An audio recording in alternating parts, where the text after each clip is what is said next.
কোরআনের কিতাবের মা। তো মা মানে কোরআন শরীফের পেটে সূরা ফাতিহা হয়েছে তা না। আরবিতে শব্দের অর্থ হচ্ছে কেন্দ্র, সেন্টার, আসল। এই জন্যে মক্কা শরীফকে বলা হয়, কোরআনে কারীম মক্কা শরীফকে বলেছে কি? উম্মুল কোরা, গ্রাম সমূহের মা। সারা পৃথিবীর সমস্ত জায়গা থেকে, শহরগঞ্জ, গ্রাম থেকে লোকেরা এখানে এসে একত্রিত হয়, সেজন্য এটার নাম রাখা হয়েছে উম্মুল কোরা। আবার সেনাবাহিনীর পতাকাকে বলা হয় উম্মুন। তার মানে হচ্ছে সমস্ত সেনাবাহিনী এই পতাকার ছায়াতলে ঐক্যবদ্ধ হয়, একত্রিত হয়, সেজন্য সেই পতাকার নাম হচ্ছে উম্মুন। অনুরূপ ভাবে গোটা কোরআনে কারীমের মধ্যে যা কিছু আছে তা সূরা ফাতিহার ভিতরে কেন্দ্রীভূত করা হয়েছে বলে এটার নাম হয়েছে উম্মুল কিতাব। এটার নাম হয়েছে সূরাতুর রাস। রাস শব্দের অর্থ হচ্ছে মগজ। মগজ হচ্ছে মাথার কেন্দ্রস্থল, আর গোটা কোরআনে কারীমের কেন্দ্রস্থল হচ্ছে সূরা ফাতিহা। সূরা ফাতিহার আরেক নাম হচ্ছে সূরাতুল কানজ, অর্থাৎ খনি, খনির সূরা। তার মানে হচ্ছে জ্ঞান বিজ্ঞানের সমস্ত খনি আল্লাহ পাক সূরা ফাতিহার মধ্যে রেখে দিয়েছেন। সুবহানাল্লাহি ওয়া বিহামদিহি। এর আরেকটা নাম হচ্ছে সূরাতুল ওয়াফিয়া, অর্থাৎ পূর্ণত্ব, পূর্ণত্ব প্রাপ্ত। এই সূরাটি হচ্ছে একমাত্র সূরা যা খণ্ডিত করে পড়া যায় না। কোরআন শরীফের যে কোনো সূরাকে অংশবিশেষ তেলাওয়াত করে নামাজ পড়তে পারেন, অংশবিশেষ পড়তে পারেন, কিন্তু সূরা ফাতিহা হচ্ছে এমন একটি সূরা যে সূরা খণ্ডিত করে পড়া যায় না। পড়তে হলে সবটাই পড়তে হবে, এজন্য এটার নাম হচ্ছে পূর্ণত্ব প্রাপ্ত। এটাকে বলা হয়েছে আসাসুল কোরআন, অর্থাৎ কোরআনের ভিত্তি।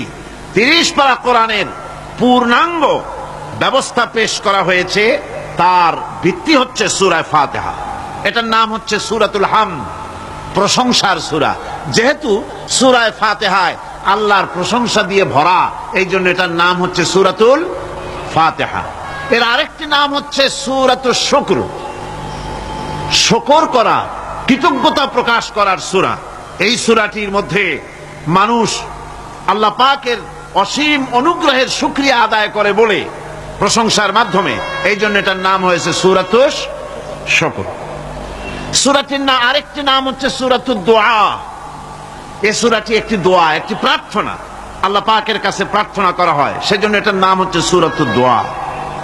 এর আরেকটি নাম হচ্ছে সূরাতুস সুআল, অর্থাৎ কামনা করার সূরা, আল্লাহর কাছে চাওয়ার সূরা। এই সূরায় অনেক কিছু আছে যা আল্লাহর কাছে চাওয়া হয়।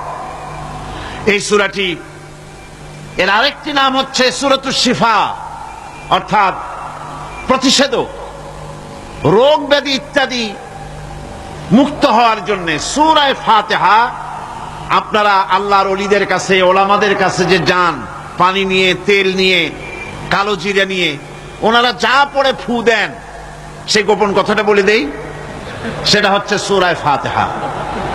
সূরা ফাতিহা কোন কোন কিতাবে মুফাসসিরিন ইকরাম লিখেছেন, মুহাদ্দিসিনরা লিখেছেন যে দুরারোগ্য ব্যাধি, কোন ওষুধে ভালো হচ্ছে না, প্রতিদিন 40 বার করে সূরা ফাতিহা পড়ে পানিতে দম করে ফজরের পরে 41 দিন যদি এভাবে সেবন করে, সেই দম করা পানি দুরারোগ্য ব্যাধিও আল্লাহ পাক ভালো করে দিবেন। সুবহানাল্লাহি ওয়া বিহামদিহি। এটা হচ্ছে সূরাতুশ শিফা।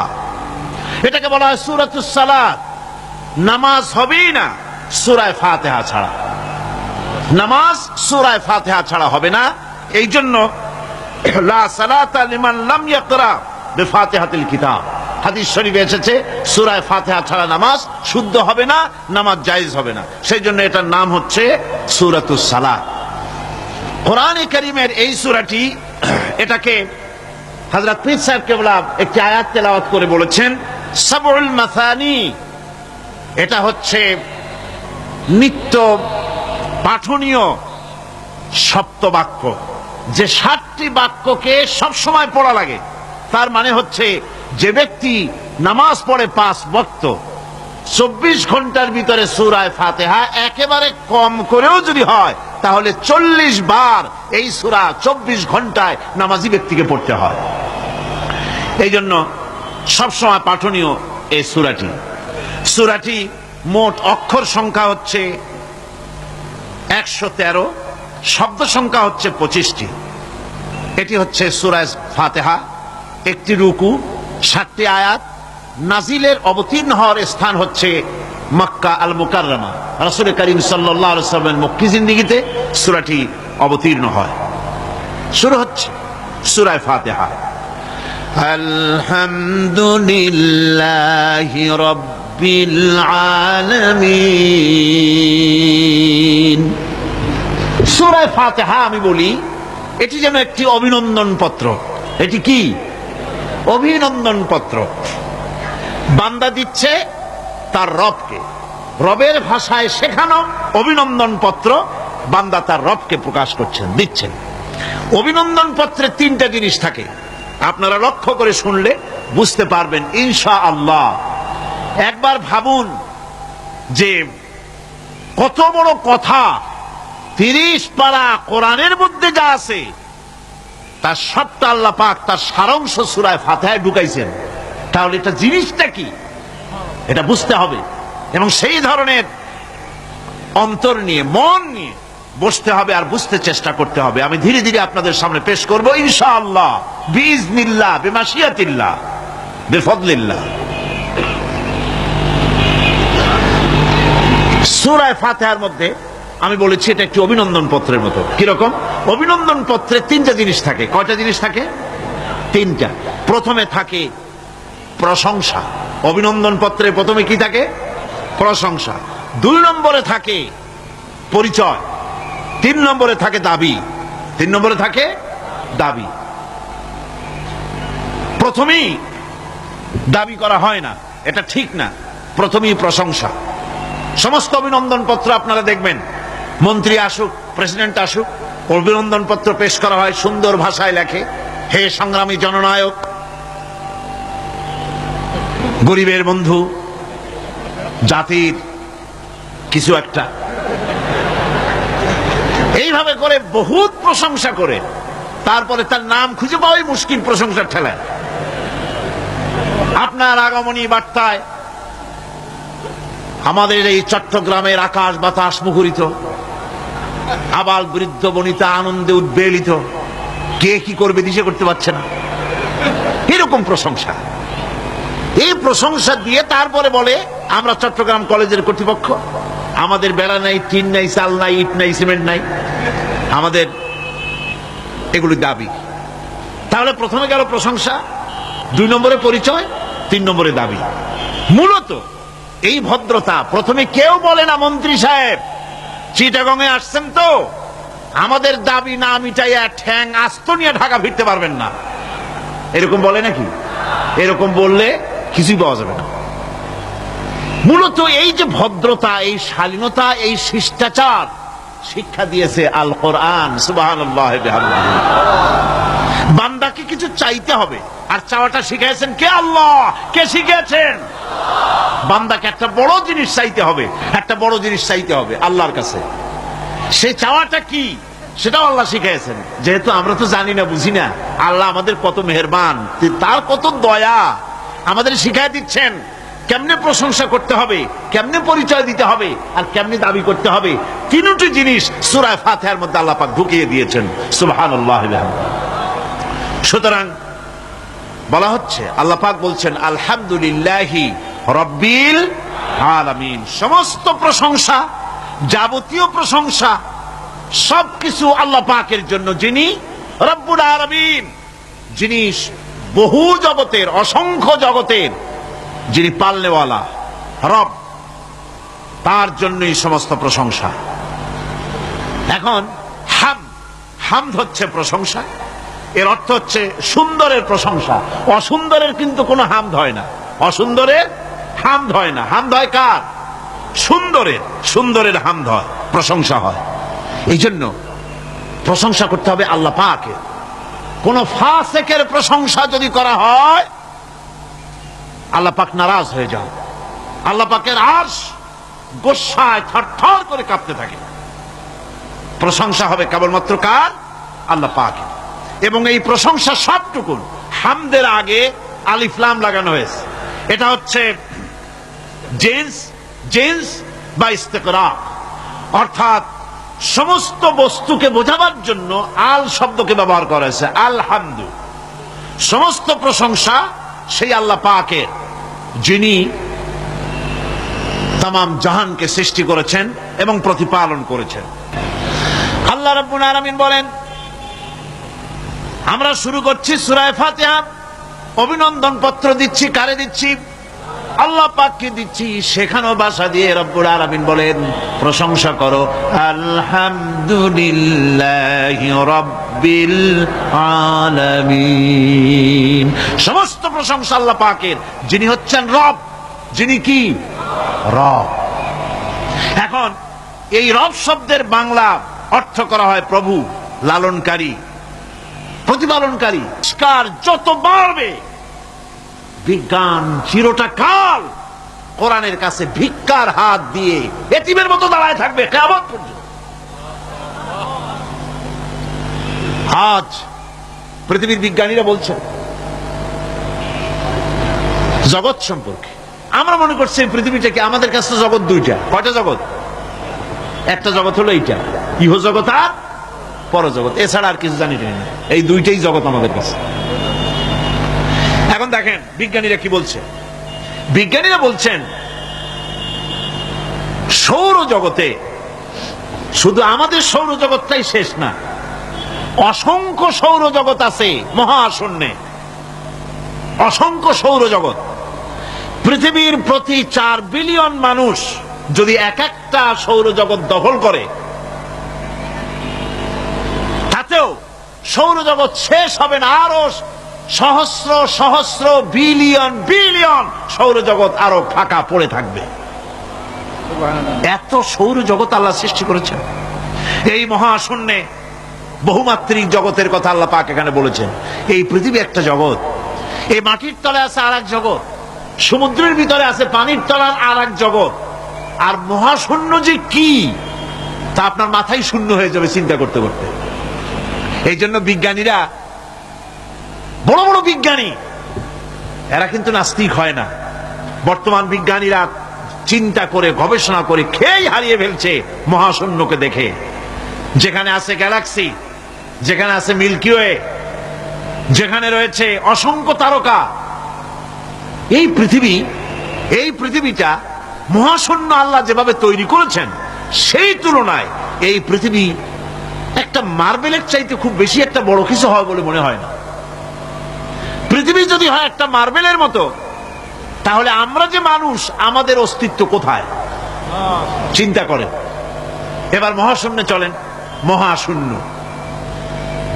সে কি বিশাল মহাশূন্য। একটা তারকা থেকে আর একটা তারকায় যদি যেতে হয়, তাহলে সহস্র সহস্র বিলিয়ন বছরের দরকার হবে। কি বছর? এ দুনিয়ার বছর না, আলোকবর্ষ, লাইট ইয়ার। আলো চলে প্রতি সেকেন্ডে কত? 1,86,000 মাইল। এই 1,86,000 মাইলের সেকেন্ড, এর মিনিট, এর ঘন্টা, এর দিন, এর মাস, এর বছর, এই আলোকবর্ষ। সহস্র সহস্র আলোকবর্ষ পার হয়ে যাবে এক তারকা থেকে আর এক তারকায় পৌঁছানো সুকঠিন। এ ধরনের অসংখ্য তারকা আল্লাহ পাক তৈরি করে রেখেছেন। সূর্য হচ্ছে পৃথিবীর চাইতে 13 লক্ষ গুণ বড়। এরকম সূর্য বিজ্ঞানীরা এখন বলছে, আগে বলতো 1 কোটি সূর্যের চাইতে বড় তারকা, এখন বলতেছে এই রকমের পৃথিবীর চাইতে 13 লক্ষ গুণ বড় যে সূর্য, এরকম 3 কোটি সূর্য খাইয়া ভালাইতে পারে। এরকম সহস্র সহস্র তারকা এক একটা গ্যালাক্সির ভিতরে আল্লাহ পাক তৈরি করে গেছে। এখন মনে হচ্ছে যে এই তারকাগুলি বড় না, এই তারকাগুলির চাইতে আবার বড় জিনিস আছে। সেগুলি কি? সেটাকে বলা হয় ব্ল্যাক হোল। সেটাকে বলা হয় ব্ল্যাক হোল, অন্ধকার কূপ। ব্ল্যাক হোল আবার ম্যানহোল বুঝবেন না, কিন্তু ম্যানহোলের ঢাকনা চুরি হয় যেমন। তবে একটা দৃষ্টান্ত আপনি বুঝতে পারেন, রাস্তায় রাস্তায় যেমন অসংখ্য ম্যানহোল আছে, ওই রকম করে মহাশূন্যে অসংখ্য ব্ল্যাক হোল আছে, একটা দুইটা না, অসংখ্য। এই ব্ল্যাক হোল আবার দেখা যায় না, অদৃশ্য ব্ল্যাক হোল। এই ব্ল্যাক হোলগুলো কি? এগুলি কোরআনে কারীমের মধ্যে আল্লাহ পাক বলেছেন, ফালা উকসিমু বিমাওয়াকিন নুজুম, ফালা উকসিমু বিমাওয়াকিন নুজুম, শপথ সেই পতন স্থানের যেখানে নক্ষত্র সমূহ ধ্বংস হয়ে যায়, ধ্বংসপ্রাপ্ত হয়, কসম সেই স্থান সমূহে। সুবহানাল্লাহ। এই অন্ধকার কূপের, এই অন্ধকূপের কসম করছেন আল্লাহ পাক। সেই অন্ধকূপটা কি? সেই ব্ল্যাক হোলটা কি? সেই ব্ল্যাক হোল হচ্ছে ওই যে তারকার কথা বললাম যে সূর্য খাইতে পারে, 3 কোটি সূর্য খাইতে পারে, এই রকমের তারকাগুলি ঘুরতে ঘুরতে কোনো এক কারণে যখন সে ব্ল্যাক হোলের রেঞ্জের মধ্যে এসে যায়, তখন ব্ল্যাক হোল ওকে এমন ভাবে চুষে হজম করে ফেলে যেমন বাচ্চা চকলেট চুষা খাইয়া ফেলায়, এইরকম ব্ল্যাক হোলগুলি অত বড় তারকাগুলি খাইয়া চুষা শেষ করে ফেলে দেয়। সুবহানাল্লাহ বিহামদিহি। বিজ্ঞানীরা বলেছেন আমাদের এই পৃথিবীটা, আল্লাহ না করুন কখনো, আমাদের এই পৃথিবীটা যদি কোনো ব্ল্যাক হোলের আওতায় পড়ে, ওর রেঞ্জে আসে, তাহলে মাত্র 2 সেন্টিমিটারের মধ্যে পৃথিবীটা তার ঘনত্ব লাভ করে ব্ল্যাক হোলের মধ্যে অদৃশ্য হয়ে যাবে, হারায় যাবে, অস্তিত্ব থাকবে না। আল্লাহ পাক, আশ্চর্য লাগে আমার বিজ্ঞানের বইপত্র যখন পড়ি, আমার কাছে আশ্চর্য লাগে 1400 বছর আগে নবী কোন বিজ্ঞানাগারে পড়াশোনা করেন নাই, কোন সায়েন্স নিয়ে রিসার্চ করেন নাই, সেই নবীর মুখ থেকে এমন বিজ্ঞানময় কোরআন আল্লাহ বের করালেন যা আজকের পৃথিবীর মডার্ন যুগের বিজ্ঞানীরা কোরআনের কাছে এতিম হয়ে দাঁড়ায় আছে। পৃথিবীর কোন বিজ্ঞানী বলতে পারবে না যে কোরআনে কারিমের অমুক আয়াতটা আনসাইন্টিফিক, এটা হাদিস আমাদের বিজ্ঞানের সাথে মিল খায় না, এমন কথা বলতে পারবে না। বরং কোরআন সার্টিফাই করবে তোমার এই বক্তব্য, তোমার এই থিওরি মোস্ট আনসাইন্টিফিক, কোরআন বলবে। ওরা বলতে পারবে না যে আয়াতটা আনসাইন্টিফিক। সুতরাং কোরআন হচ্ছে মহান বিজ্ঞানময়, কোরআন হচ্ছে আল্লাহ পাকের দেওয়া এক মহান বিধান, যে কোরআনের কারণে আল্লাহ পাক আমাদেরকে হেদায়েত দান করেছেন। সুতরাং এই কোরআন হচ্ছে, কোরআনের মধ্যে যা আছে, গোটা কোরআনে যা আছে সব সূরা ফাতিহায় আছে। সুবহানাল্লাহ বিহামদিহি। আল্লাহ পাক বলছেন আলহামদুলিল্লাহি রাব্বিল আলামিন। মুহাব্বতের সাথে পড়েন সবাই, আলহামদুলিল্লাহি রাব্বিল আলামিন।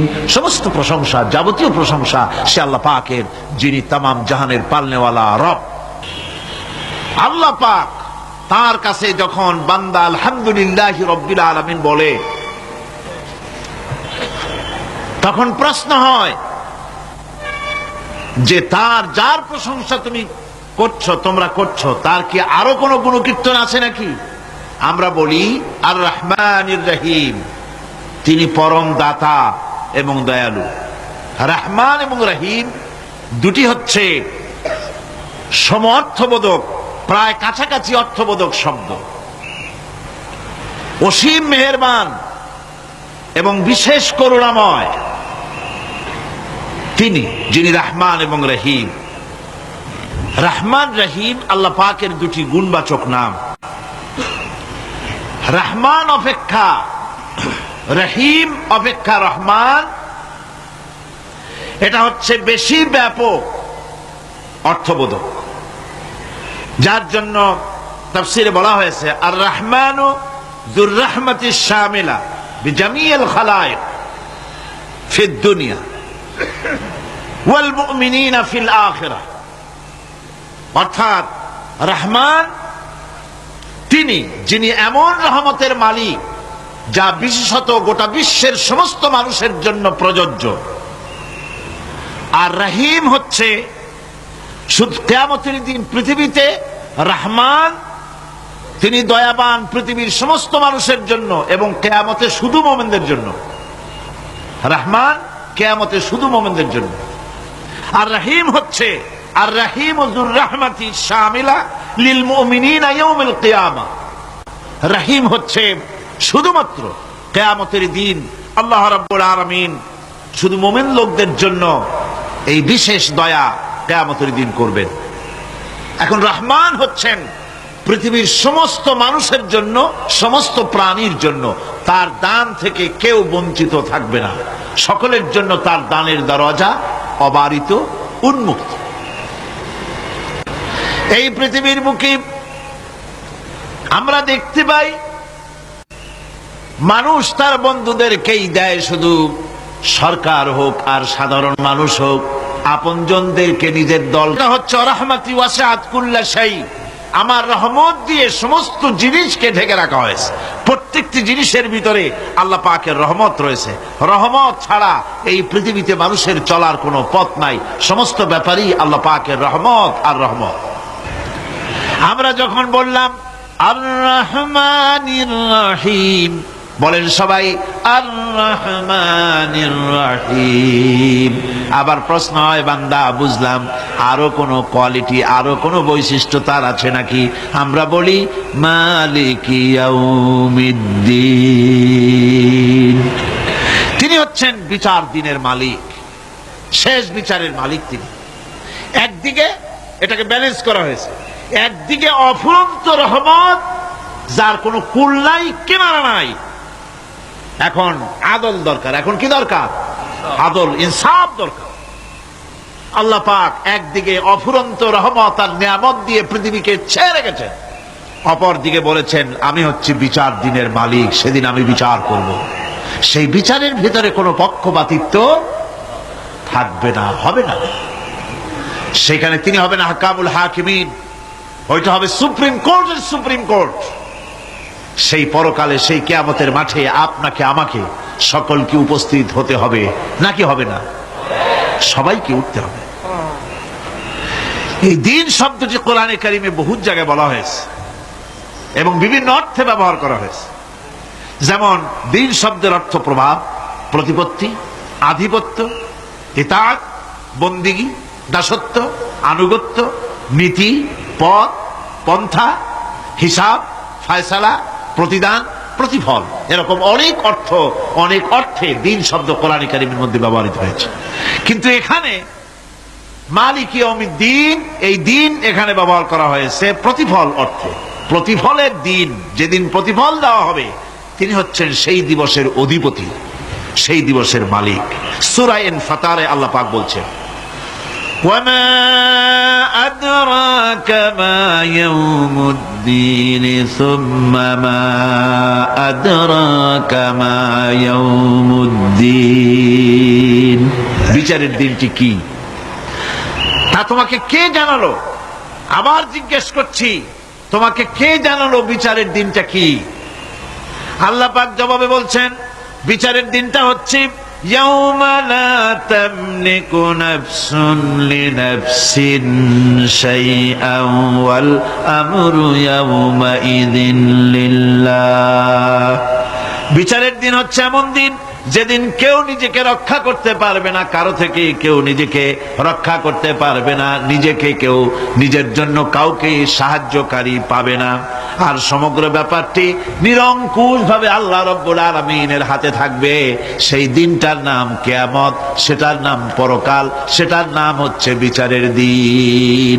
যেদিন কর্তৃত্ব হবে কেবলমাত্র কার? আল্লাহ পাক। সেই দিনটা হচ্ছে কর্মফল পাওয়ার দিন। লাহা মা কাসাবাত ওয়া আলাইহা মাকতাসাবাত, প্রত্যেক মানুষই সেই উপার্জন অনুসারে সেখানে ফল পাবে। যেমন কর্ম তেমন ফল পাবে, ব্যক্তি হিসাবে পাবে, দল হিসাবে পাবে। তিলকা উম্মাতুন ক্বাদ খালাত লাহা মা কাসাবাত ওয়া লাকুম মা কাসাবতুম ওয়া লা তুসআলুনা আম্মা ইয়ামালুন। প্রত্যেক মানুষই তার উপার্জন অনুসারে ফল পাবে। যা সে পাবে তা নিজের উপার্জন ছাড়া আর কিছুই না, আর যে ফল পাবে সেটাও তার উপার্জন। সুতরাং কিয়ামতের দিন আল্লাহ মানুষের উপরে কোনো জুলম করবেন না, অত্যাচার করবেন না। আল্লাহ পাক তো তার বান্দার জন্য জুলুমকারী নন, ঠিক কিনা? আল্লাহ পাক বলছেন মান আমিলা সালিহান فلنفسه ومن أساء فعليها وما ربك بظلام للعبيد।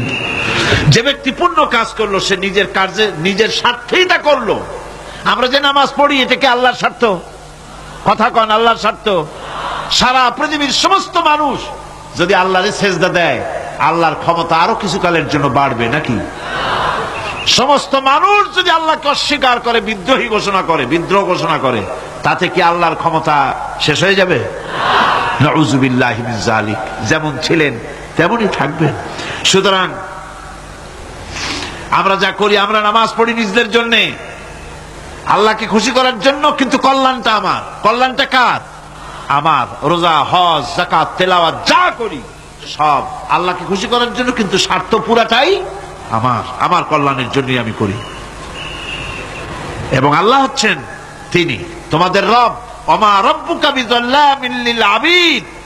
তোমাদের রব হচ্ছেন তিনি, যিনি বান্দাদের উপরে কখনো অত্যাচার করেন না, জুলম করেন না, মেহেরবানি দিয়ে যিনি ছেয়ে রাখেন, তিনি হচ্ছেন আল্লাহ পাক। সুতরাং সেই কিয়ামতের মাঠে আল্লাহ পাকের দরবারে আমাদের সকলকেই উঠতে হবে। আল্লাহ পাকের দরবারে আমাদের সামনে, আল্লাহ পাকের সামনে দাঁড়াতে হবে। সেদিন আমাদেরকে কেউ বাঁচাতে পারবে না।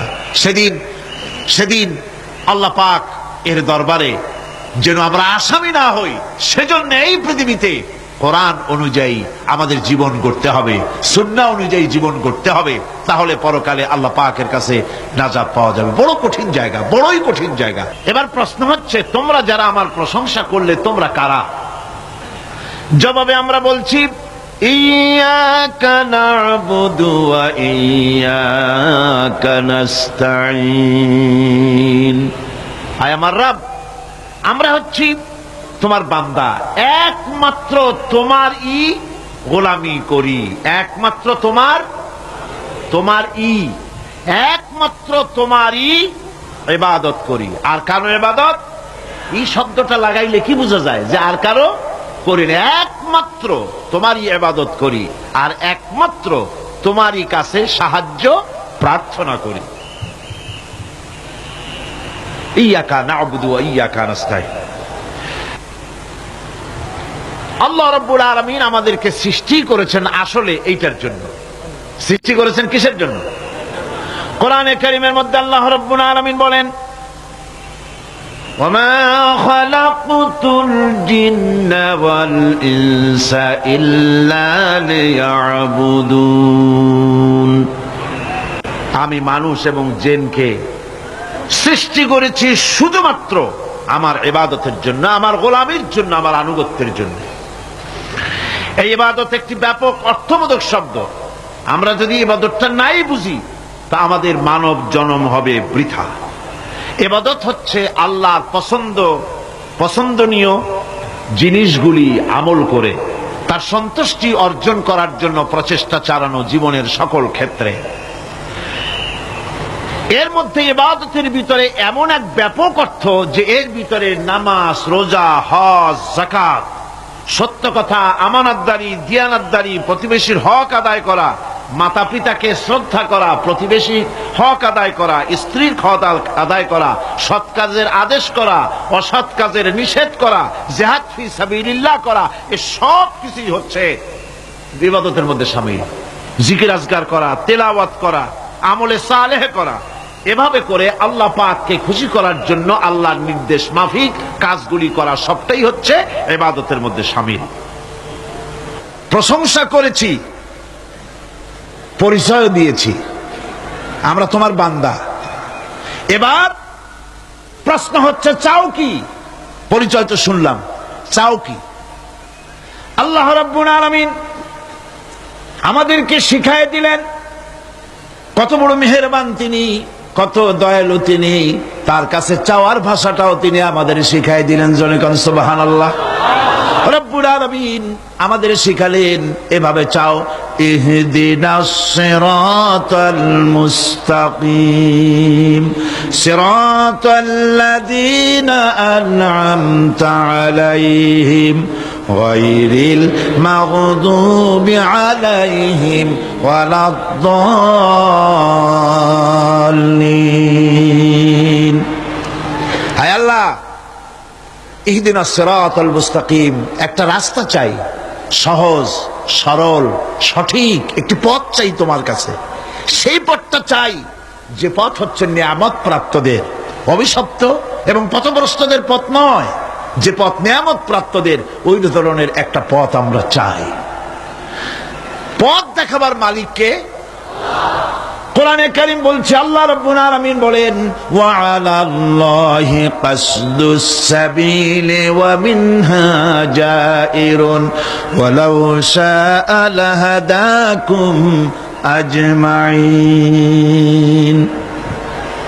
ওয়া আলাল্লাহি কাসদুস সাবিল, সোজা রাস্তা বলে দেওয়ার দায়িত্ব আমি আল্লাহর। সোজা রাস্তা বলে দেওয়ার দায়িত্ব কার? তিনি বলছেন বলার দায়িত্ব আমার, সোজা রাস্তাটা আমি বলে দেব। আল্লাহ রাব্বুল আলামিনের কাছে বান্দা যখন রাস্তার দাবি করলো, সোজা পথ চাই, সহজ পথ একটা তোমার কাছে চাই, রব্বুল আলামিন সূরা ফাতিহার 7টা আয়াতের এই অভিনন্দন পত্রের জবাবে 30 পারা কোরআন শরীফ আল্লাহ পাক বান্দারে দান করে দিলেন। জবাবে বলে দিলেন, ওয়ানিবুদুনি হাযা সিরাতুম মুস্তাকিম। সোজা রাস্তাটা হলো আমার আনুগত্য, আমার গোলামি, আমার দাসত্ব, এটাই হলো সোজা রাস্তা। এই সোজা রাস্তাটা আমি বলবো। রাস্তা তো অনেক হতে পারে, কিন্তু সোজা রাস্তা বলে দেওয়ার দায়িত্ব কার? আল্লাহ পাকের। দেখেন এই যে বিশাল মাহফিল, এই মাহফিলে যত লোক আসছে, সব লোক কি এক মতের, এক চিন্তার, এক আদর্শের? না। এই কয়েক লক্ষ জনতার ভেতরে হাজারো মতের লোক আছে, হাজারো চিন্তার লোক আছে, হাজারো আদর্শের লোক আছে। সব আদর্শ, সব চিন্তা, সব কি ঠিক? সবটাই কি নির্ভুল? না, সঠিক নির্ভুল একটা। কয়টা হয়? একটাই হয় মাত্র। এই জন্য আমি দৃষ্টান্ত দিতে গিয়ে বলি, অঙ্ক পরীক্ষা যেদিন হয়, ছেলেরা অঙ্ক পরীক্ষা যেদিন দেয়, সেই অঙ্ক পরীক্ষা দিতে গিয়ে অঙ্ক যারা ভুল করে তাদের ফলাফল কয় রকম হয় বলেন?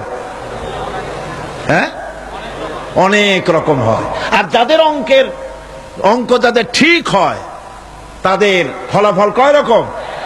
একরকম। তার অর্থ কি? তার অর্থ হলো ভুলের পথ অনেক, আর হকের পথ, বাতিলের পথ অনেক, ভুলের পথ অনেক, সঠিক এবং হক যেটা, তার পথ হচ্ছে মাত্র একটা। এই জন্যে আল্লাহ রাব্বুল আলামিন তিনি সোজা রাস্তা বলে দেওয়ার দায়িত্বটা নিয়েছেন। কোরআন বলছে প্রত্যেকটি সৃষ্টির শুরু হতে শেষ পর্যন্ত 4টা স্তর পার হতে হয়। তার সর্বশেষ স্তর হলো হেদায়াত। 4টে স্তর পার হওয়ার সর্বশেষ স্তর হচ্ছে হেদায়াত। আল্লাযী খালাকা ফাসাওয়া ওয়াল্লাযী কদ্দারা ফাহাদা। তিনি সকল বস্তুকে সৃষ্টি করেন এবং তারপর তার পরিমাপ, তার কর্মপথ, তার হেদায়েত তিনি দিয়ে দেন।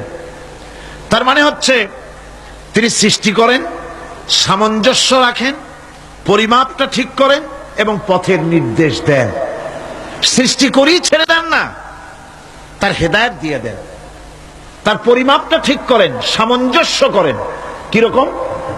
দেখুন, আপনি যখন দাঁড়ান তখন আপনার পায়ের উপরে হাঁটু থেকে হাঁটুর নিচের যে অংশ পা পর্যন্ত, ওইটাকে কি কয়? ময়দানে সেনাপতির দায়িত্ব দিয়েছেন, আমি তোমাকে বলতে এসেছি, সালাম করতে এলাম। তোমার সঙ্গে একসঙ্গে দীর্ঘদিন আমি ছিলাম, কোনো হক তোমার আদায় করতে হয়তো পারি নাই, হয়তো জুলুম করেছি, অথবা আমার দ্বারা তোমার অধিকার নষ্ট হয়েছে। কিছু যদি কোনো ভুল ত্রুটি হয়ে থাকে, আল্লাহর হস্তে আমারে মাফ করে দিও। বিবি বলে, প্রাণের স্বামী রাসূলুল্লাহ আপনাকে জিহাদের ময়দানের জন্য নির্বাচিত করেছেন, আমি আপনাকে ফিরে থাকতে বলতে পারবো না। সুতরাং আমি আল্লাহর দরবারে দোয়া করি। স্ত্রী হাত তুলে বলেন, রব্বুল আলামিন, আমার প্রাণের স্বামী জাফরকে জিহাদের ময়দান থেকে গাজী বানায়া আমার ঘরের ভিতরে তুমি তাকে দয়া করে ফিরাইয়া দিও। হযরতে জাফর তরবারির উল্টা পিঠ দিয়া স্ত্রীর হাতের উপরে মৃদু আঘাত করলেন আর বললেন, বিবিরে, উল্টা দোয়া করো না, উল্টা দোয়া তোমার আল্লাহর দরবারে কবুল হবে না। যেহেতু নবীজি আমার নাম 2 নম্বরে ঘোষণা করেছেন, আমার আগেও একজন আছে, পরেও আর একজন আছে। ও বিবি, নির্ঘাত ওই মুতার প্রান্তরে আমি শহীদ হয়ে যাব। জনমের মতো দেখা করতে আসলাম, এই জীবনে তোমার সাথে আমার আর দেখা হবে না। আমার বন্ধুগণ, হযরতে জাফরের স্ত্রী কাঁদতেছেন, বিবি বাচ্চাগুলা কান্দে। হযরতে জাফর বলেন, বিবি রে, এই বাচ্চাগুলি রেখে গেলাম, যেই রাস্তায় আমি জীবন দিতে যাচ্ছি এই রাস্তায় আমার ছেলেগুলোকে তুমি তৈরি করবে। সালাম করে তিনি চললেন। বিবি কাটা কবুতরের মতো জমিনে ছটফট করতেছে, কাঁদতেছি, আর পিছনে পিছনে ছোট্ট ছোট্ট ছেলে মেয়েগুলি আব্বা আব্বা বলে চিৎকার মেরে দৌড়াতেছি। হযরতে জাফর একবারও পিছনের দিকে তাকায় দেখলেন না কারা কান্দে। হযরতে আব্দুল্লাহ বিন রাওয়াহা তিনি চলে গেলেন বাড়িতে। হযরতে আব্দুল্লাহ বিন রাওয়াহা বাড়িতে গিয়ে, সেই রাত্র ছিল তার বাসর সজ্জা, ফুল সজ্জার রাত ছিল, নতুন বিবাহ করেছেন। বাড়িতে গিয়া শোনেন বিবি কোরআনে কারীম তেলাওয়াত করতেছেন। হযরতে আব্দুল্লাহ বলেন রুমের বাইরে দাঁড়িয়ে, বিবি রে, আমি তোমার স্বামী আব্দুল্লাহ এসেছি, আমার সালাম নাও, কোরআন পড়া একটু বন্ধ করো। রাসূলুল্লাহ আমাকে জিহাদের সেনাপতি বানিয়েছেন, আমি জিহাদে যেতেছি, নতুন বিবাহ হলো, কোনো হক তোমার আদায় করতে পারি নাই, তুমি আমাকে মাফ করে দিও, আল্লাহর রাস্তায় আমার উপরও কোনো দাবি রেখো না। বিবি বলে, প্রাণের স্বামী, কোনোদিন আপনাকে দেখি নাই, কোন রকম একটু দেখেছি, আর আমি মদিনার এক সুন্দরী মেয়ে, আপনি আমাকে ভালো করে দেখলেন না। আমার প্রাণের স্বামী, একবার আপনি ঘরে আসেন। স্বামী বলে, ওগো স্ত্রী, ঘরের ভিতরে আমি যাব না, ঘরের ভিতরে গেলে পরে তোমাকে দেখলে আমার মনের ভিতরে প্রেম ডাকবে, তোমার প্রতি আমার ভালোবাসা জন্মাবে, আমি ঘরের ভিতরে ঢুকতে চাই না। স্ত্রী বলে, প্রাণের স্বামী, ঘরের ভিতরে যদি আসেন, আল্লাহর কসম আমি কোনো প্রেম নিবেদন করব না, আমি শুধু প্রাণ ভরে আপনার চেহারাটা একটা বার আমি শুধু দেখে রাখতে চাই, যাতে করে কিয়ামতের দিন লক্ষ কোটি কোটি মানুষের ভেতরে আপনাকে আমি স্বামী বলে যেন চিনে নিতে পারি। হযরতে আব্দুল্লাহ বলেন, ওগো স্ত্রী, যদি এই ইরাদা তোমার হয়, আর যদি তুমি ধৈর্য ধারণ করে থাকতে পারো, তাহলে কিয়ামতের দিন আল্লাহ রাব্বুল আলামিন আমি যার জন্য জান দিতে যেতেছি, ওই মাহবুদ মেহেরবান জান্নাতের ভেতরে তোমাকে আমাকে স্বামী স্ত্রী হিসাবে পরিচয় করাইয়া দিবেন। 3000 সৈন্য নিয়ে সাহাবায়ে কেরাম আর এই সেনাপতি সব চললেন। মুতার প্রান্তরে লড়াই হলো। এই লড়াইয়ের ময়দানে হযরতে যায়েদ অনেকগুলি কাফির সৈন্যকে জাহান্নামে পাঠিয়ে দিয়ে তিনি নিজেও শহীদ হয়ে গেলেন। এবার জাফর হাতে তরবারি, আর এক হাতে ঝান্ডা নিয়ে এগোচ্ছেন সামনের দিকে। কাফেরেরা হযরত জাফরকে ঘিরে ফেলে দিল। আমার বন্ধুগণ, কাফেরেরা ঘিরে ধরে তরবারির আঘাত করলো জাফরের ডান হাতে, ডান হাত কেটে ঝুলে পড়লো। হযরতে জাফর এবার বাম হাতে তরবারি উঁচু করে ধরেছেন, এবার বাম হাতে কোপ দিল ওরা। এই কাটা দুইটা হাত দিয়ে বুকের সাথে হযরতে জাফর ইসলামের পতাকাটাকে জড়ায় ধরলেন। পাশের সাহাবীকে ডেকে বলেন, ও রাসূলুল্লাহর সাহাবী শোনো, আল্লাহর নবীকে আমার সালাম বলে দিও, আর শোনায়া দিও, জীবনের শেষ মুহূর্ত পর্যন্ত ইসলামের পতাকা উঁচু করে রেখেছিলাম, মাটিতে পড়তে দেই নাই। আমার মনে হয় আমি এখন শহীদ হয়ে যাব, যেহেতু আমি এখন আমার নাকের ভিতরে আল্লাহর জান্নাতের সুঘ্রাণ পেতেছি। হযরতে জাফর শহীদ হয়ে গেলেন। হযরতে আব্দুল্লাহ বিন রাওয়াহা, হযরতে আবু উবাইদা দুজনে মিলে ছুটলেন ঝান্ডা ধরার জন্য। ওনারা বলেন, এগিয়ে গিয়ে দেখি সামনের পরে দূরে পতাকা উঠতেছে। ভাবলাম আমরা যাওয়ার আগে ইসলামের পতাকা কে ধারণ করলো। কাছে গিয়ে দেখি হযরতে জাফরের ডান হাত কাটা, বাম হাত কাটা, দুইটা পা কাটা, দেহটা একদিকে পড়ে আছে, আর শুধু মাথাটা এক পাশে পড়ে থেকে ইসলামের পতাকা কামড়ায় ধরে উঁচু করে রেখে দিয়েছে। আমার বন্ধুগণ, হযরতে আবু উবাইদা বলেন, আমি হযরতে সাদের, হযরতে জাফরের হাত পা মাথা মস্তক একত্রিত করে তার পা থেকে শুরু করে মাথা পর্যন্ত চুমা খাইলাম, তাকে জানাজা করে দাফন করে রাখলাম কবরের ভিতরে। রাতের বেলায় স্বপ্নে দেখি হযরতে জাফর আল্লাহর জান্নাতের ভিতরে ফেরেশতাদের সঙ্গে উড়ে বেড়াতেছেন। আমি জিজ্ঞেস করলাম, ও জাফর, আল্লাহ তোমার সাথে কি ব্যবহার করেছেন? হযরতে জাফর বলেছেন, ওগো আবু উবাইদা, আল্লাহ রাব্বুল আলামিন আমাকে বলেছেন, জাফর রে, আমি তোমার শাহাদাতে খুশি হয়েছি, তুমি আমার কাছে আর কি চাও? হযরতে জাফর বলেন, আয় আল্লাহ পাক, কিচ্ছু চাই না, শুধু একটা দাবি, দুনিয়ায় তুমি মেহেরবানি করে আমাকে পাঠায়া দাও আর একবার যদি যেতে পারি, তাহলে তোমার দুনিয়ার বুকে তোমার দিন কায়েমের জন্য কাফেরদের বিরুদ্ধে লড়াই করে আমার জীবনটা আর একবার দিয়ে আসি। আমার বন্ধুগণের জন্য আল্লাহ রাসূল বলেছেন হাদিস শরীফে এসেছে, আমার ইচ্ছে হয় জিহাদ করি শহীদ হই, আবার যদি জিন্দা হই, আবার জিহাদ করি শহীদ হই, আবার যদি জিন্দা হতে পারি তাহলে আবার জিহাদ করি, আবার শহীদ হই। যেহেতু শাহাদাতের মওতের মতো এত বড় মর্যাদা সম্পন্ন মওত আর পৃথিবীতে হতে পারে না। আমার ভাইরা, ইসলামের জন্য জান দেওয়ার জন্য, মাল দেওয়ার জন্য সাহাবায়ে কেরাম এভাবে প্রস্তুত ছিলেন। নিজেদের জীবন তারা আল্লাহর সামনে নজরানা পেশ করেছেন, শহীদ হয়েছেন। আল্লাহ দ্বীন কায়েমের জন্য তারা প্রচেষ্টা করেছেন। বাধা আসে সশস্ত্র, ওই সশস্ত্র বাধার মোকাবেলা সশস্ত্র ভাবে করা, যেটা ওইটা হচ্ছে জিহাদের চূড়ান্ত রূপ। কথা বুঝে আসছে? ইসলাম প্রথমে কাউকে আক্রমণ করে না, ইসলাম প্রথমে কাউকে আক্রমণ করে না, আক্রান্ত হলে পরে তারপরে এর জবাব দেয়। ঠিক কিনা? দেখেন না, হযরত আলী রাদিয়াল্লাহু তাআলা আনহু ওই যে খায়বারের যুদ্ধে, সেইখানে কেউ খায়বারের এই দুর্গ মুসলমানদের হাতে আসে না, প্রতিদিন যুদ্ধ হচ্ছে, অথচ যুদ্ধে কোনো ফলাফল দেখা যাচ্ছে না। ফজরের এশার নামাজের পর হুজুর বলছেন, ও সাহাবীরা, আগামীকাল আমি এমন এক ব্যক্তির হাতে ইসলামের ঝান্ডা তুলে দেব যাকে আল্লাহ এবং আল্লাহ রসুল বেশি ভালোবাসেন, এবং তিনিও আল্লাহ এবং আল্লাহ রসুলকে বেশি ভালোবাসেন, আর তার হাতেই বিজয় হবে। হযরত ওমর রাদিয়াল্লাহু তাআলা আনহু বলেন, আমার এরকম পেরেশানির রাত জীবনে আর কখনো গেছে কিনা জানি না, আমি সারা রাত পেরেশান ছিলাম যে ওই ব্যক্তিকে আমি হতে পারবো। ফজরের নামাজের পর আল্লাহর নবী বলছেন, সাহাবীরা, আমার আলী কোথায়, তাকে দেখছি না কেন? সবাই বলছেন, হুজুর, হযরত আলীর চোখ উঠেছে, তাই নামাজের জামাতে শরীক হতে পারেন না। হুজুর বললেন, তাকে নিয়ে আসো। দুজন সাহাবীর কাঁধের উপরে ভর করে হযরত আলী এলেন। হুজুর সাল্লাল্লাহু আলাইহি ওয়াসাল্লাম তার মুখের থুতু মোবারক নিয়ে হযরত আলীর চোখে লাগিয়ে দিলেন, সাথে সাথে আগের থেকেও ভালো দৃষ্টিশক্তি সম্পন্ন হয়ে গেলেন। সুবহানাল্লাহ ওয়া বিহামদিহি। তো এখানে রাসূল পাক সাল্লাল্লাহু আলাইহি ওয়াসাল্লাম তিনি হযরত আলীর হাতে তরবারি উঠায় দিলেন, জুলফিকার। বললেন, আলী, তুমি যাও, আজকের ময়দানে সেনাপতির দায়িত্ব পালন করো। হযরত আলী তরবারি হাতে নিলেন। ইসলাম আক্রমণকারী যে না, সে কথা বলতে আমি এই কথা নিয়ে আসছি। হযরত আলী গেলেন, যায় মুরাহহাবের সামনে পড়েছেন। মুরাহহাব হলো, হাদিসে এসেছে, মুরাহহাব হচ্ছে কাফেরদের নেতৃত্ব দিচ্ছে। মুরাহহাব বলছে, আলী, তোমাকে আমি কিন্তু ভালোবাসি, তুমি আসলে কেন? তোমার প্রতি আমার একটা সফট কর্নার আছে আমার অন্তঃকরণে। তুমি তোমার ছেলে মেয়েকে কি এতিম বানাতে চাও? তোমার বউকে কি বিধবা করতে চাও? আমি তো সেই বীর যে আমার সামনে এসে কেউ কল্লা সাথে নিয়ে যেতে পারে নাই। সুতরাং তুমি যদি ওদেরকে এতিম আর বিধবা করতে না চাও, আমার সামনে থেকে সরে যাও। হযরত আলী বলেন, মুরাহহাব, তুমি কাকে ভয় দেখাতেছ? তোমার তরবারি এই সমাজের কিছু কাফেরেরা ভয় করতে পারে, তুমি কি আমারে চেনো নাকি? তুমি কারে ভয় দেখাও? তাম পৃথিবীর সমস্ত কাফেরদের উপরে আল্লাহ রাব্বুল আলামিন আমাকে বাগ বানায় পাঠিয়েছেন। তরবারি দিয়ে প্রমাণ হবে। মুরাহহাব বলে, তুমি আঘাত করো। কয় না, আক্রমণ তো করব না আমি, আগে তুমি করো, আমি প্রতিহত করব। আক্রান্ত হলে পরে তারপরে জবাব দেব। এরপরে মুরাহহাব আঘাত হানতে লাগলো। হযরত আলী সমস্ত রণকৌশল দিয়ে আঘাতগুলি তিনি ফিরিয়ে দিতে লাগলেন।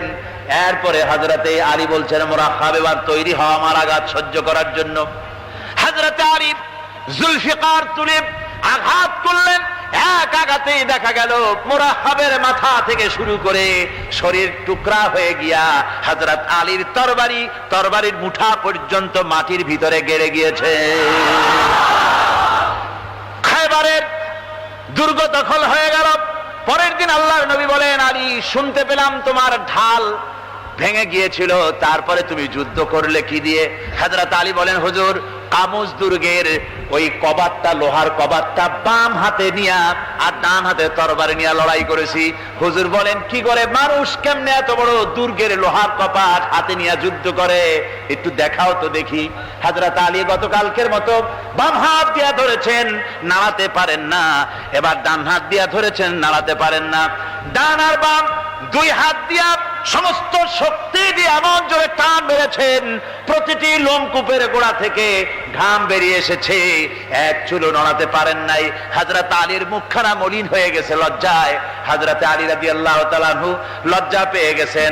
রাসূল পাক সাল্লাল্লাহু আলাইহি ওয়াসাল্লাম বলেন, আলী, লজ্জা পাওয়ার কোনো কারণ নাই, চিন্তা করার কোনো কারণ নাই। তোমার নিজস্ব শক্তি দিয়ে তুমি লড়াই করতে পারো নাই। এত বড় লোহার এত বড় লোহার দরজা নিয়ে, কবাট নিয়ে মানুষ সেভাবে লড়াই করতে পারে না। আল্লাহ তার দিনকে বিজয়ী করার জন্য তোমার ভিতরে আল্লাহ রাব্বুল আলামিন ক্ষমতা দিয়েছিলেন। জোরে বলেন সুবহানাল্লাহ। আল্লাহ রাব্বুল আলামিন এই জিহাদের ময়দানে যখন মানুষ আসে, আল্লাহ তাদের উপরে মদদ দান করেন।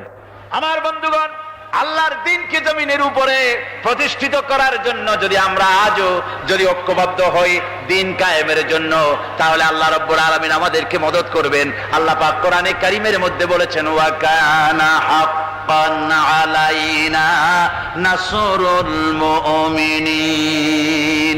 মুমিনদেরকে সাহায্য করা আমি আল্লাহর জন্য ওয়াজিব হয়ে যায়। জোরে বলেন সুবহানাল্লাহ। মুমিনদের জন্য সাহায্য করা আল্লাহর জন্য কি হয়ে যায়? ওয়াজিব হয়ে যায়। ভাইরা একটু বৃষ্টি সহ্য করেন না, খুব বেশি বৃষ্টি। আচ্ছা, ওই এটা রহমত। এটা কি রহমত? আমার ভাইরা, জিহাদের ভিতরে সাহাবায়ে কিরাম আল্লাহর জান্নাতে যাওয়ার জন্য তারা জিহাদ করেছেন। তারা দেশ দখলের জন্য জিহাদ করেন নাই, দিন প্রতিষ্ঠার জন্য লড়াই করা ফরজ। দিন প্রতিষ্ঠার জন্য লড়াই করা কি? জোরে কোন কি? আর এই ফরজ দায়িত্ব পালন করতে গিয়ে যদি কেউ মারা যায়, তাহলে কোথায় যাবে? কোথায় যাবে? ওই শাহাদাতের মওত হচ্ছে একটা সেতু, একটা সেতু বা একটা ব্রিজ, একটা সাঁকো। এপারে দুনিয়া, ওপারে আল্লাহর জান্নাতুল ফেরদাউস। জোরে বলেন সুবহানাল্লাহ।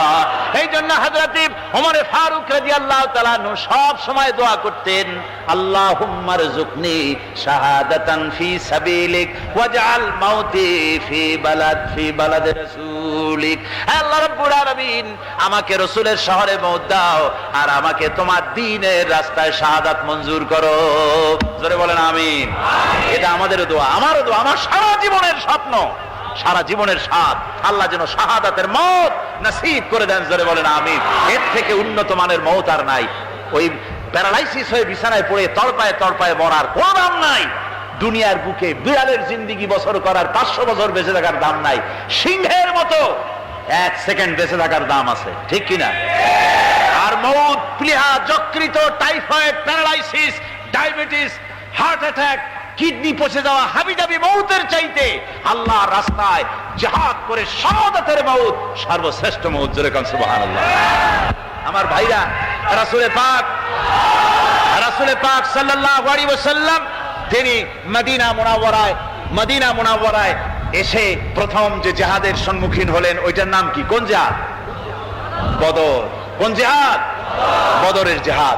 সেই বদরের মাঠে জিহাদের জন্য রাসূল সাহাবীদেরকে তৈরি করতেছেন। তো আপনারা চিন্তা করেন বিষয়টা, জিহাদ করতে হবে। এই বদরে সাহাবীরা জিহাদ করবে কাদের বিরুদ্ধে?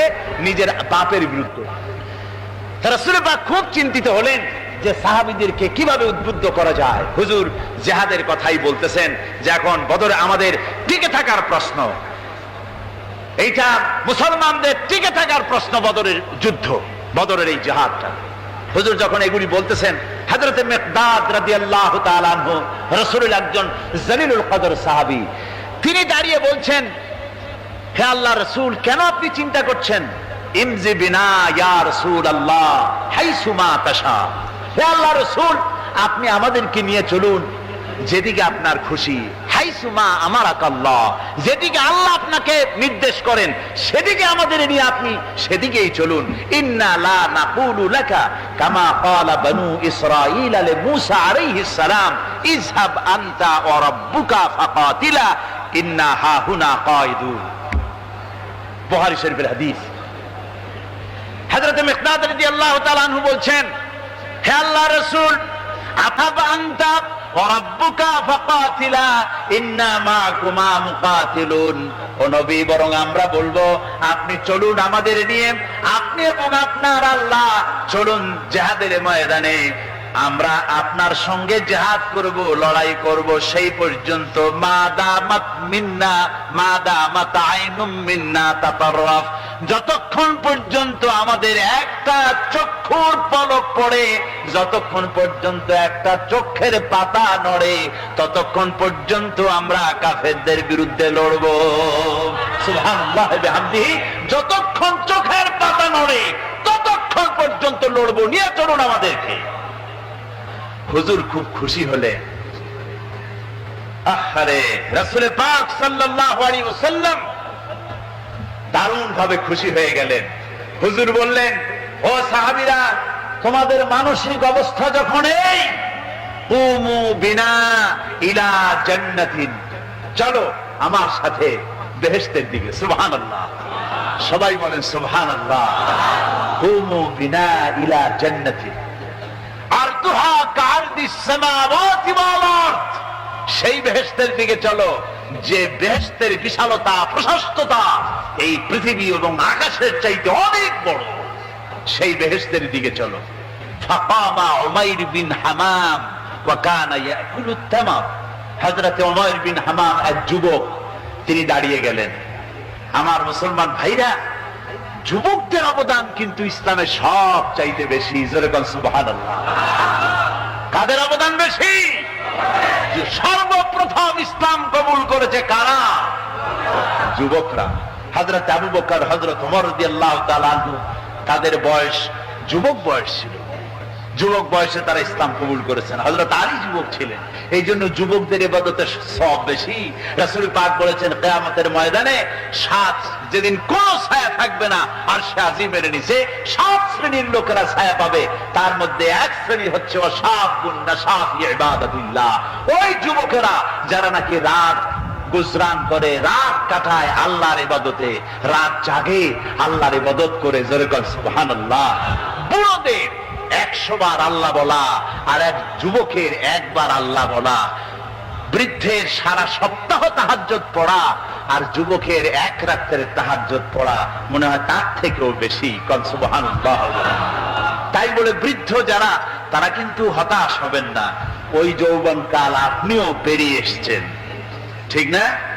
সুতরাং যুবকদের অবদান বেশি। হযরত উমাইর বিন হামাম রাদিয়াল্লাহু তাআলা আনহু, তিনি দাঁড়িয়ে গেলেন। তার হাতে ছিল ওয়া কানা ইয়াকুলু তামার, তিনি খরমা খাচ্ছিলেন। হাতে ছিল কয়েকটা খরমা। তিনি খরমাগুলি হাতে নিয়ে দাঁড়িয়ে বলছেন, ওয়া ক্বালা বাখবাখ, তিনি বলছেন, বাখবাখ শব্দ এটা হচ্ছে লুগাল মুহাল্লিয়া, অর্থাৎ আঞ্চলিক শব্দ। এর অর্থ হচ্ছে মা আযামাহু ওয়া মা আহসানাহু। কি আশ্চর্য, কি সুন্দর, কি বিরাট, কি সুন্দর কথা আপনি বললেন হে রাসূল।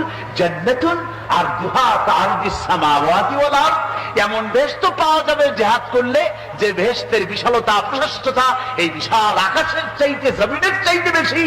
ওয়াল্লাহি লাউ কুনতু হাইয়ান হাত্তা আকুলাহুন্না, আমি যদি, ওয়াল্লাহি আল্লাহর কসম, আমি যদি এই খরমাগুলো যদি খাইতে থাকি, ইন্নাহা লাহায়াতুন তাবিলা, তাহলে তো এটা অনেক লম্বা হায়াত লাগবে। এই খরমাগুলি খাইতে অনেক সময় লাগবে, বেহেশতে যাইতে দেরি হয়ে যাবে। সুতরাং এই খরমা তো আর খাওয়া যাবে না। ফালামা বিহিন্না, হাতের খরমাগুলি সব ফেলে দিয়ে জিহাদের ময়দানে লাফায় পড়লেন। অনেকগুলি কাফেরকে জাহান্নামের ঘাটে উতরায় দিয়া হযরত ওমর নিজেও শাহাদাত বরণ করলেন। জিহাদের শেষে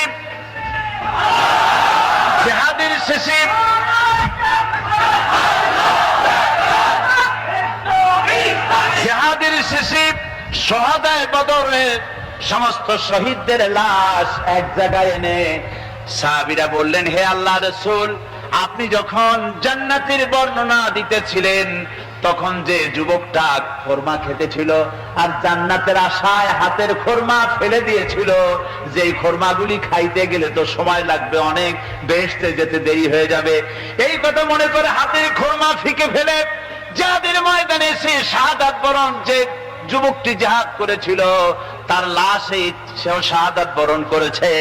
রাসূল পাক হযরত ওমরের চেহারার দিকে লক্ষ্য করে তার দিকে অঙ্গুলি সংকেত করে হুজুর বলছেন, ইন্নাকা মিন আহলিহা, ওমরের যে বেহেশতের জন্য তুমি খরমা খাওয়ার ধৈর্য ধরতে পারো নাই, আমি নবী সাক্ষী দিচ্ছি তুমি সেই জান্নাতের অধিবাসী।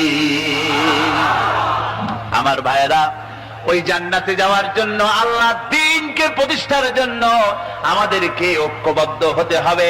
আল্লাহ দ্বীনের জন্য আল্লাহর নবীর যে আদর্শ, সে আদর্শ প্রতিষ্ঠার জন্য এগিয়ে আসতে হবে। যদি আমরা তা করতে পারি, আমরা সংখ্যায় কত, আমাদের অস্ত্র আছে কি নাই, আমাদের জনবল কত, আমাদের সৈন্যবল কত, এগুলি প্রশ্ন না। প্রশ্ন হচ্ছে ওয়ালা তাহিনু ওয়ালা তাহজানু ওয়া আনতুমুল আলাউনা ইন কুনতুম মুমিনিন।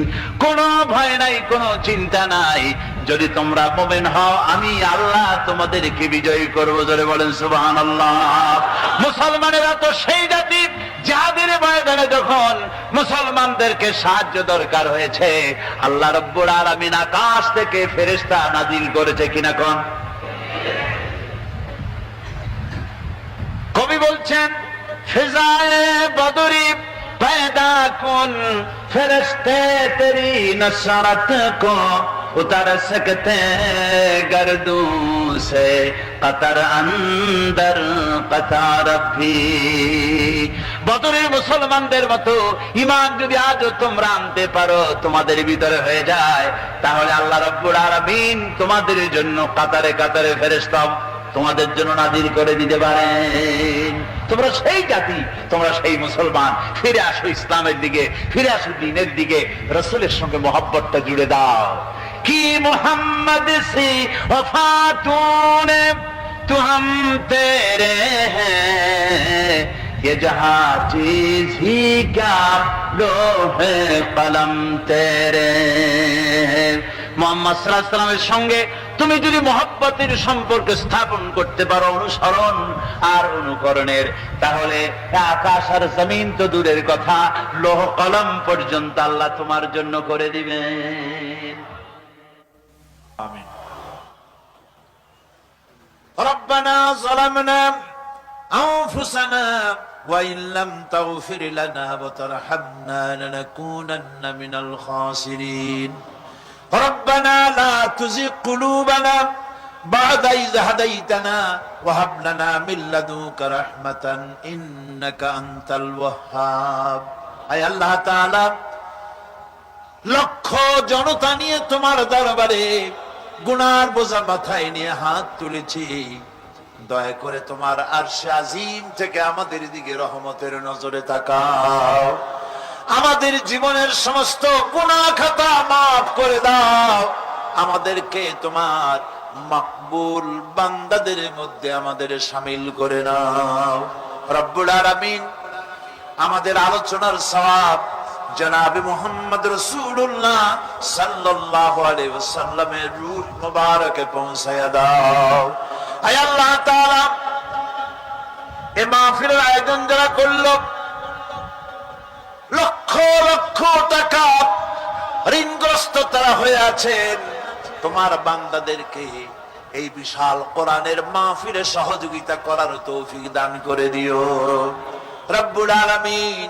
আয় আল্লাহ তাআলা, আজকের মাহফিলে যত রাজনৈতিক দলের নেতা এবং কর্মীরা এসেছেন, আমার ওই সব সম্মানিত ভাইদেরকে এই কথা বোঝার তৌফিক দাও।